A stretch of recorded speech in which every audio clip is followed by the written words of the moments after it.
Welcome to the Radio Free Myanmar. The following program is presented to you by the Radio Free Myanmar in Washington. You are now listening to Radio Free Myanmar.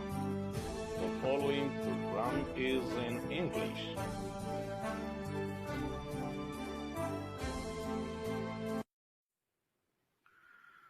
Hello, Mr. Lewis. Can I ask you a question? What's the real intention of Myanmar civilian government toward international code of justice? Okay, it's a very interesting question.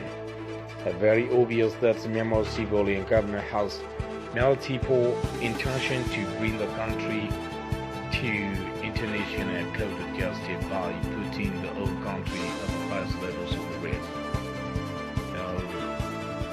For the time being, if Myanmar militaries are not patient enough, the country will be on the verge of the very big world war.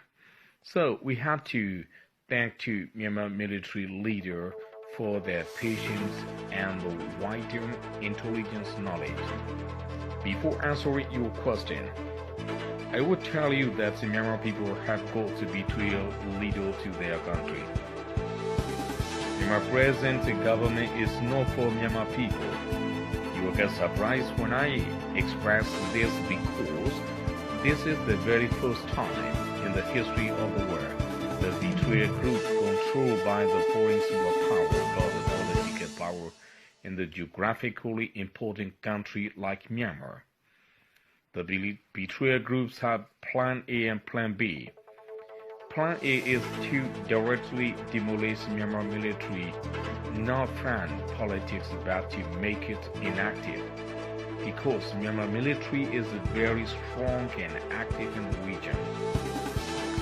So when Muslim terrorist attacks on Rakhine people in 2017, Myanmar civilian government did not even announce them as terrorists. Instead of blaming on terrorists, Mrs. Suu Kyi put the blame for both sides when she made very first televised speech after the attacks. And later, indirectly, they blamed Myanmar military for cracking down on terrorist group disguising as innocent civilian. As the time is closer for betrayal government to lose the power in 2020, the rush to charge against Myanmar military as international code of justice and international criminal code. Or Myanmar present government may postpone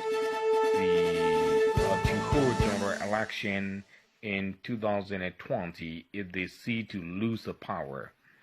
Very cleverly, Myanmar military could escape from the trap set up by media, OIC, and the Myanmar betrayal government being controlled by the foreign superpower. Therefore, they had to inevitably choose Plan B. That Plan B is not their favorite choice. That is to use the Bengali as a proxy to create another conflict among the community, and it will again bring the region destabilized. As you know, most Muslims are uneducated comparing to the population ratio and very extreme to their religious rights. Finally, the civilian government working together with the OIC chooses the Plan B to drive Bengalis into Myanmar forcefully, and it will take time to accomplish their middle strategy to demolish strong military not from the power but from the region. Myanmar people should know that Myanmar is existing independently and peacefully, not because of political ideology and political groups, but because of strong and active military presence in the country.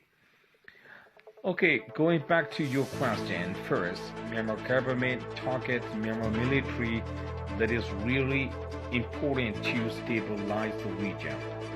No group that Myanmar military can make regional stability. India and China know it very well now. They are supporting Myanmar military. that the Myanmar Democratic Government is regarding the military as a stumbling block because one of their intentions is to destabilize the region. Second, Myanmar civilian government need external forces for its own country to accept illegal Bengali as citizenship, that is chosen as Plan B. There is no any other way to bring illegal Muslims into the country, while majorities of people try to accept them, and the existing law of the country, I think the 1982 Immigration Act blocks those illegal entry to the country. Third, since the Myanmar government did not reject the terms of Rohingya being used at International Court of Justice, it's clear that the Myanmar government has opened the way for Bengali to name them as Rohingya, and judiciary vote of International Court of Justice must also respect the existing law of the member state of the United Nations that they use illegal terms of Rohingya very frequently, and they will no longer belong to their original country or Bangladesh once they have been accepted as a citizenship of Myanmar. They will have to be registered as Rohingya when they enter Myanmar, and they will later become one of the ethnic groups in Myanmar. Fourth, Myanmar government aims to put the next round of trial against its own military to be tried at International Criminal Court if Myanmar military insists to defend the sovereignty and the united compliance with the civilian government.